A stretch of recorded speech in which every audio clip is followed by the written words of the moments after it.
بسم الله الرحمن الرحيم عم يتساءلون عن النبأ العظيم الذي هم فيه مختلفون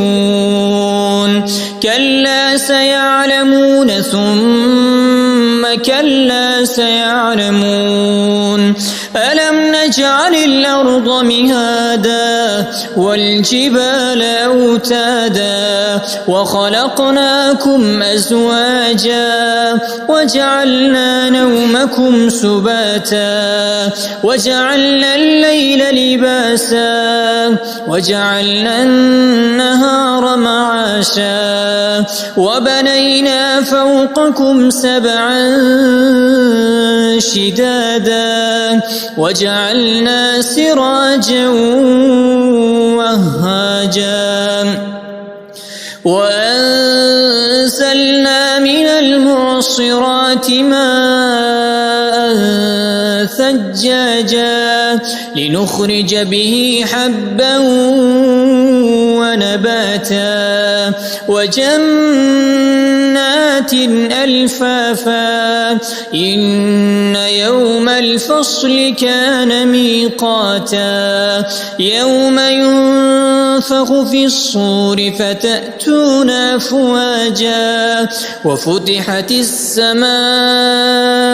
فكانت أبوابا وسيرت الجبال فكانت سرابا إن جهنم كانت مرصادا للطاغين مآبا لابثين فيها أحقابا لا يذوقون فيها بردا ولا شرابا إلا حميما وغساقا جزاء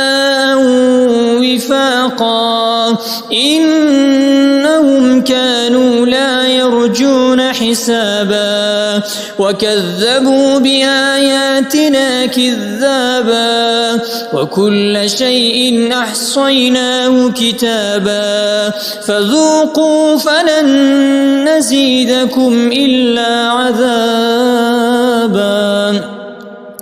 إن للمتقين مفازا حدائق وأعنابا وكواعب أترابا وكأسا دهاقا لا يسمعون فيها لغوا ولا كذابا جزاء من ربك عطاء حسابا رب السماوات والأرض وما بينهما الرحمن لا يملكون منه خطابا يوم يقوم الروح والملائكة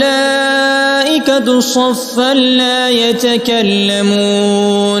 لا يتكلمون إلا من أذن له الرحمن وقال صوابا ذلك اليوم الحق فمن شاء اتخذ إلى ربه مآبا إنا أنذرناكم عذابا قريبا يوم ينظر المرء